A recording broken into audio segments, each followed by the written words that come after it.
ለተሰኘው ግንቦት 17 2018 ዓ.ም አመሻሽ ላይ እንገኛለን። ሰላም ጤና ይስጥልን። የተወደዳችሁና የተከበራችሁ የኢትዮስ ሚዲያ ቤተሰቦች እንደምናመሻችሁ። እነሆ ከተለያዩ ታማኝ መረጃ ምንጮች የደረሱንን ሰበር ዜናዎች ይዘን ቀርበናል። በቅድሚያም አርዕስተ ዜና።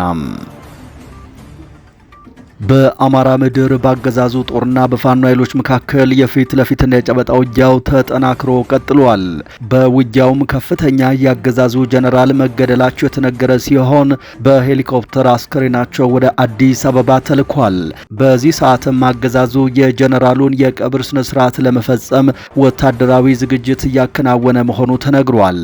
በሌላ በኩል በዛሬው ዕለት በወሎ ግንባር ከባድ ውጊያ መከፈቱን ምንጮቻችን ተናግረዋል። ላለፉት ተከታታይ ቀናት ከማይጨውና ከኮረም ወደ ዛታ ሲጠጉ የሰነበቱት የቲዲኤፍ ኃይሎች ናቸው ዛሬ ውጊያ መክፈታቸው የተሰማው። በትናንትናው ዕለት በራያና ዋገምራ ቀጠና የትግራይ ኃይሎችና ያገዛዙ ኃይል ተጨማሪ ጦር እያስጠጉ እንደሚገኙ መዘገባችን አይዘነጋም። በዛታ ወረዳ የተከፈተው ውጊያ በትግራይ ኃይሎችና በአገዛዙ ጦር እንዲሁም በብልጽግና በሚደገፉ ታጣቂዎች መካከል ነው ያሉት ምንጮች፣ በተለይም ራሳቸውን የትግራይ የሰላም ሰራዊት ብለው የሚጠሩ ታጣቂዎች በውጊያው ካገዛዙ ጦር ጋር ወግነው እየተሳተፉ መሆኑ ታውቋል። በዝርዝር መረጃውን ይዘናል፣ የምትሰሙት ይሆናል። ኦብነግ እና ህወሓት ለኤርትራ መንግስት የደስታ መግለጫ አስተላለፉ። የኦጋዴን ብሔራዊ ነጻነት ግንባር ኦብነግና የትግራይ ህዝብ ነጻ አውጪ ግንባር ህወሓት ዛሬ በየፊናቸው ባወጡት መግለጫ ለኤርትራ 35ኛ የነጻነት በዓል የደስታ መልእክት አስተላልፈዋል። ህወሓት በመግለጫው የኤርትራ ህዝብ የራሱን እድል በራሱ ለመወሰን ለ30 ዓመታት ባደረገው ትግል የትግራይ ህዝብና መሪ ድርጅቱ ህወሓት ትልቅ ድጋፍ ሲያደርጉ ቆይተዋል ካለ በኋላ ኤርትራ ነጻነቷን ካገኘች ከ35 ዓመት በኋላም ይህንን አቋማቸውን በድጋሚ ለማረጋገጥ እንደሚፈልጉ አስታውቀዋል። የመግለጫው ሙሉ ቃልም በመረጃችን ተካቷል፣ ተሰሙታላችሁም። በደቡብ አፍሪካ 5 ኢትዮጵያውያንን በአሰቃቂ ሁኔታ ሲያሰቃዩ የነበሩ 2 ኢትዮጵያውያን በቁጥጥር ስር ዋሉ። በደቡብ አፍሪካ ሊምፖፖ ግዛት በቬምቤ ዲስትሪክት 5 ኢትዮጵያውያንን በአንድ ክፍል ውስጥ ዘግተው ሲያሰቃዩ የነበሩ 2 ኢትዮጵያውያን በቁጥጥር ስር መዋላቸውን የሊምፖፖ ግዛት ፖሊስ አስታውቋል። ጉዳዩ ኢትዮጵያዊ በኢትዮጵያዊ ላይ ተነሳ አስብሏል። በዝርዝር መረጃችን የምትሰሙት ይሆናል።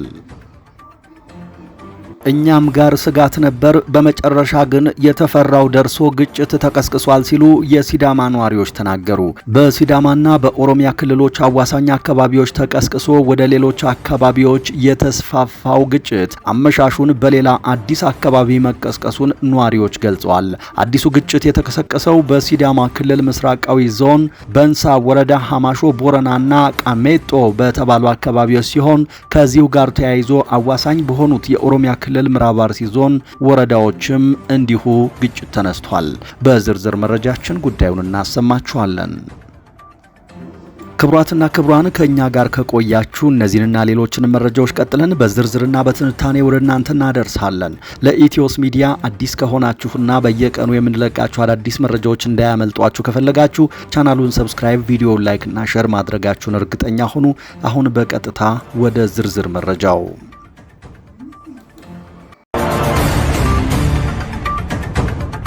በአማራ ምድር ባገዛዙ ጦርና በፋኖ ኃይሎች መካከል የሚደረገው የፊት ለፊትና የጨበጣ ውጊያ ዛሬም ተጠናክሮ ቀጥሏል።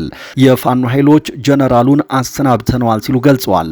ይህንን በተመለከተ ካገዛዙ በኩል የተሰጠ ማብራሪያም ይሆን ማረጋገጫ ባይኖርም እኚህ ጀነራል ተገደሉበት የተባለው እዝ አዛዥ ደግሞ ጽምዶን ጨምሮ ሰሞኑን ሰባበር ናቸው እያሉ ሲናገሩ ተደምጠዋል።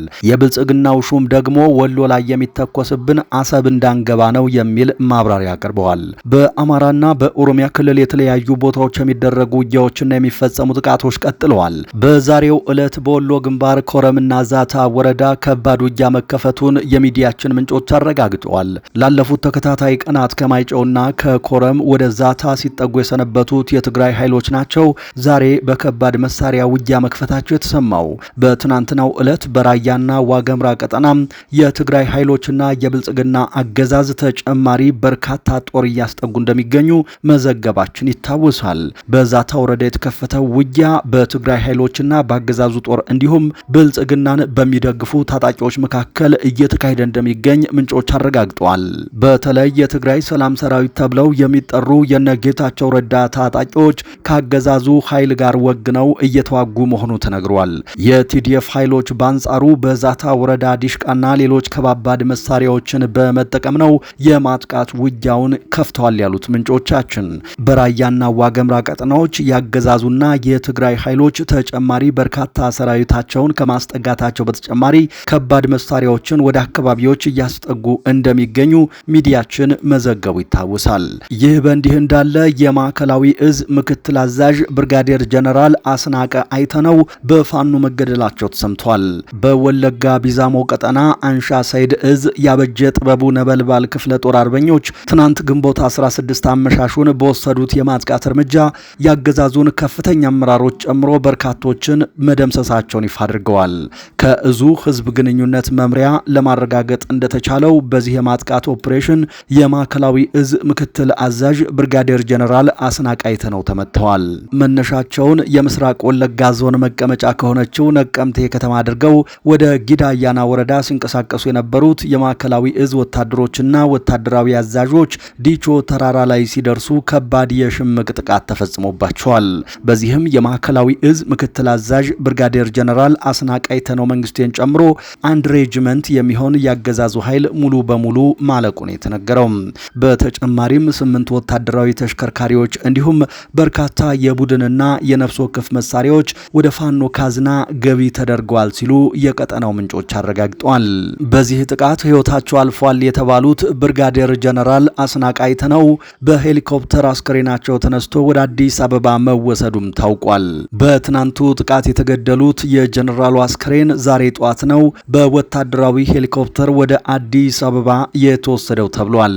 አገዛዙም በወታደራዊ ስነ ስርዓት ቀብራቸውን ለመፈጸም ዝግጅት እያደረገ እንደሚገኝ የመረጃ ምንጮቻችን ጠቁመዋል።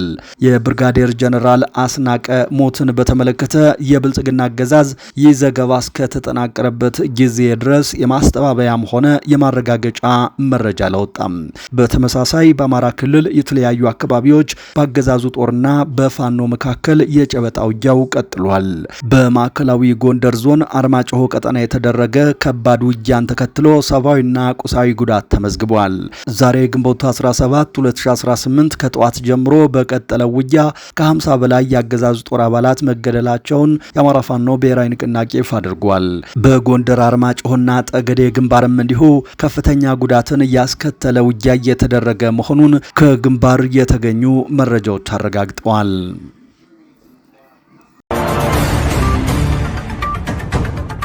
በሌላ በኩል እኛም ጋር ስጋት ነበር፣ በመጨረሻ የተፈራው ደርሶ ጦርነት ተቀስቅሷል ሲሉ በሲዳማ የሚገኙ ነዋሪዎች አረጋገጡም። በሲዳማና በኦሮሚያ ክልሎች አዋሳኝ አካባቢዎች ጭሬና ሀረንፋማ ተቀስቅሶ ወደ ሆኮና አሮሪሳ ተስፋፍቶ የነበረው ጦርነት ዛሬ ረገብ ብሎ የዋለ ቢሆንም አመሻሹን በሌላ አዲስ አካባቢ መቀስቀሱን የመረጃ ምንጮቻችን ገልጸዋል። አዲሱ ውጊያ የተቀሰቀሰው በሲዳማ ክልል ምስራቃዊ ሲዳማ ዞን በእንሳ ወረዳ ሐማሾ ቦረናና ቃሜጦ ቀበሌያት እንዲሁም ከዚሁ ጋር አዋሳኝ በሆኑት የኦሮሚያ ክልል ምዕራብ አርሲ ዞን አካባቢዎች ነው። ስለ ሁኔታው አስተያየታቸውን የሰጡ የሐማሾ ቦረና ነዋሪዎች ቀን ላይ ሰላማዊ ውይይት ከተደረገ በኋላ አመሻሽ ላይ የመኖሪያ ቤቶችን የማቃጠልና የመተኮስ ድርጊት ተጀምሯል ብለዋል። ምሽት 1 ሰዓት አካባቢ የተቀሰቀሰው ይኸው ተኩስ ምሽት 2 ሰዓት ገደማ ጋብ ማለቱን የጠቀሱት ነዋሪዎች በርካታ ሰዎች ቀያቸውን ለቀው እየሸሹ እንደሚገኙና ለቀጣዩ ቀንም ከፍተኛ ስጋት እንዳለባቸው አስረድቷል።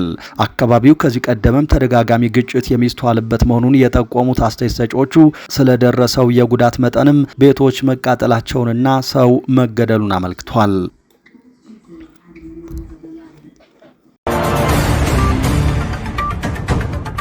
ኦብነግና ህወሓት ለኤርትራ መንግስት የደስታ መግለጫ አስተላለፉ።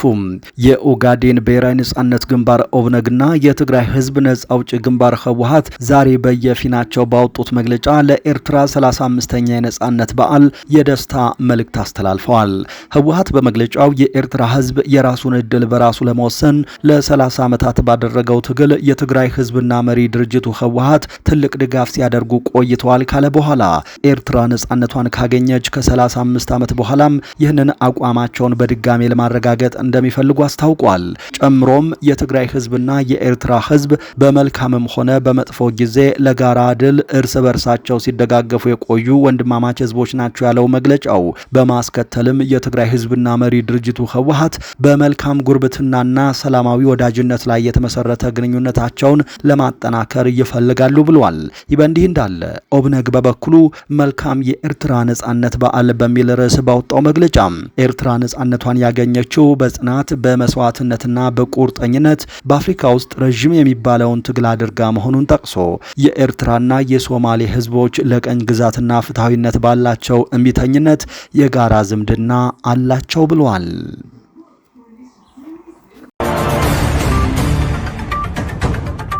በደቡብ አፍሪካ ኢትዮጵያውያንን ያገቱ ሌሎች ኢትዮጵያውያን መያዛቸው ተሰማ። በሀገሪቱ ባለው መጥፎ የጠለፋ እንቅስቃሴ ሳቢያ ከሚሰቃዩ ኢትዮጵያውያን ባሻገር በራሳቸው ሀገር ዜጎች የሚደርሰው ጥቃት መነጋገሪያ ሆኗል። በቅርቡ የወጣ አንድ ሪፖርት ኢትዮጵያውያን የቢዝነስ ሰዎችን ለስደተኛ ጠላፊ ሰዎች እያጋለጡ እየሰጡ እንደሚያስጠቁ አመልክቶ ነበር። የሆነ ሆኖ በደቡብ አፍሪካ ሊምፖፖ ግዛት በቬምቤ ዲስትሪክት 5 ኢትዮጵያውያንን በአንድ ክፍል ውስጥ አግተው ሲያሰቃዩ የነበሩ 2 ኢትዮጵያውያን በቁጥጥር ስር መዋላቸውን የአካባቢው ፖሊስ አሳውቋል። በሌላ በኩል የአሜሪካው ፕሬዝዳንት ዶናልድ ትራምፕ ተደራዳሪዎቻቸው ከኢራን ጋር ስምምነት ለመፈጸም እንዳይጣደፉ አሳስበዋል። ሁለቱ ሀገራት ጦርነቱን ለመቋጨት የሚያደርጉት ድርድር ወደ ማጠናቀቂያው እንደተቃረበ መነገሩን ተከትሎ ፕሬዝዳንት ዶናልድ ትራምፕ ተደራዳሪዎቻቸው ከኢራን ጋር ተጣድፈው ወደ ስምምነት እንዳይገቡ አዟል ነው የተባለው። የተወደዳችሁ የኢትዮስ ሚዲያ ቤተሰቦች ለዚህ ሰዓት ያዝናቸው አዳዲስ መረጃዎቻችን እነዚህ ነበሩ።